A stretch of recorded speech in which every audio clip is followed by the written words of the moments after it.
Hello guys, dito na naman po si Danson Mira. So ngayon po mag-exercise na naman po tayo, our daily exercise po. So let's jump into our app po at makapag-exercise na. Hello guys, nandito naman po tayo. Jumping jacks, high knees, standing knee crunches, high knees, standing knee crunches, mountain climbers, bicycle crunches, cross punches, mountain climbers, bicycle crunches, windmill. Hello po, yun po guys. Tapos na po tayo mag-exercise. So, kahit pa paano po, nakakatulong naman itong exercise na to para mabawasan tayo kahit pa paano.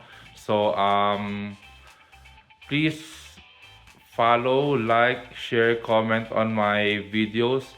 And lahat po ng social media account ko is nasa description below. Kung gusto niyo po maging updated sa weight loss journey ko, please nandun lang po sa description below lahat ng social media account ko po. So hanggang dito na lang po. Paalam!